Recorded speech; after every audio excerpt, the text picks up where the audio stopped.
Assalamualaikum warahmatullahi wabarakatuh. Perkenalkan, nama saya Linciani dari Prodi Awal Al-Sasiah semester 4. Tujuan saya membuat video ini yaitu untuk memenuhi tugas UTS mata kuliah Ushul Fikih. Yang akan saya bahas di sini yaitu mengenai ghairi wadidid dilalati wa muratibihi, yaitu tidak jelasan, dalalah, dan tingkatannya. Di sini terbagi menjadi 4. Yang pertama khofi, yang kedua muskil, yang ketiga mujmal, dan yang keempat mutasyabbih. Nah, kita bahas yang pertama. Yang pertama khofi. Khofi yaitu lafaz yang samar, artinya sebagian penunjukan atau dilalahnya disebabkan oleh faktor luar, bukan dari segi lafaz. Maksudnya lafaznya di sini jelas, namun perlu dijelaskan lagi penalaran dan takwilnya. Kita ambil saja contoh di Al-Maidah ayat 38, yaitu yang bunyinya wasariqatu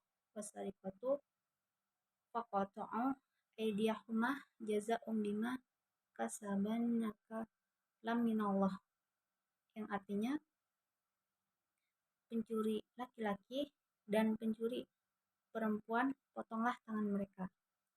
Nah, jika didengar-dengarkan kita merasa apa ya maksudnya? Maksudnya di sini yaitu pencuri. Pencuri yaitu orang yang mengambil harta orang lain dengan secara sembunyi-sembunyi.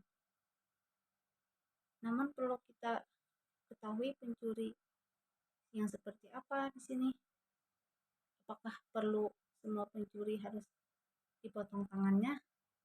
Nah, maka terdapatlah kesamaran di dalam lafaz tersebut. Kemudian yang kedua muskil. Muskil yaitu lafaz yang samar, artinya dari segi lafaz itu sendiri. Langsung kita ambil contohnya saja. Wal mutallaqatu yataro basna binufusina salah satu huru, yang artinya wanita yang diceraikan oleh suaminya hendaklah ia beridah selama 3 quru. Nah, di sini kan terdapat kalimat yaitu quru.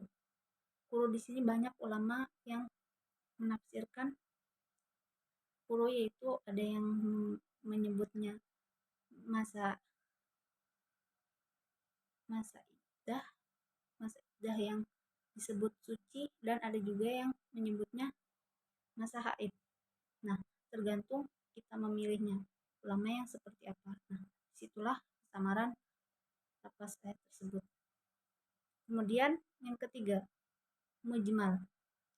Mujmal yaitu lafaz yang samar, artinya yang mengandung beberapa keadaan dan hukum tertentu, sehingga ayat ini tidak bisa kita mengartikan sendiri, hanya bisa ditafsirkan atau diartikan oleh ayat setelahnya. Kita ambil contoh saja seperti di dalam Al-Quran surah Al-Ma'arij ayat 19 sampai 21, yaitu yang pertama innal insana khuliqa halu'a. Nah, di sini kan kita bingung, halu'a maksudnya apa sih? Ternyata ada penjelasan lagi di ayat setelahnya. Idza masyahu syarru jazu'a. Ternyata halu'a itu dijelaskan lagi ayat setelahnya. Idza masyahu syarru jazu'a, yaitu yang artinya halu'a itu adalah orang yang kikir, orang yang suka berkeluh kesah. Kemudian wa idza masahul khairu manu'a. Ada lagi penjelasannya. Tidak hanya orang yang suka berkeluh kesah, tapi juga orang yang kikir. Nah,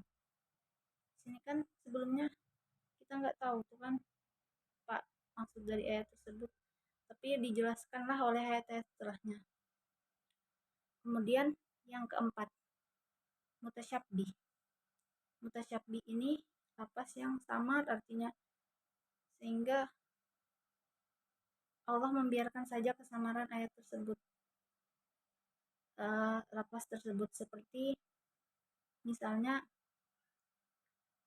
terdapat di awal ayat seperti nun, alif, lam, ro, itu kan kita nggak tahu tuh apa maknanya, hanya Allah yang tahu.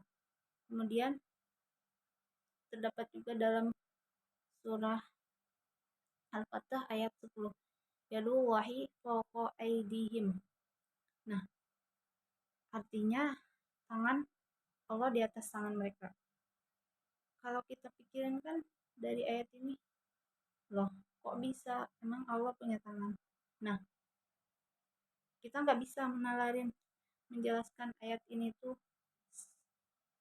memikirkan ayat ini Allah itu sama dengan manusia, sehingga itulah yang terjadi di dalam kesamaran ayat tersebut. Nah, dapat kita simpulkan dari ketidakjelasan dalalah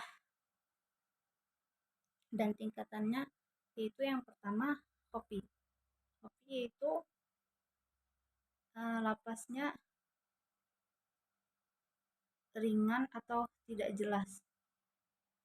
Kemudian muskil yaitu lebih tidak jelas. Kemudian jika mujmal sangat tidak jelas, dan mutasyabih paling tidak jelas artinya. Itu saja yang dapat saya sampaikan. Assalamualaikum warahmatullahi wabarakatuh.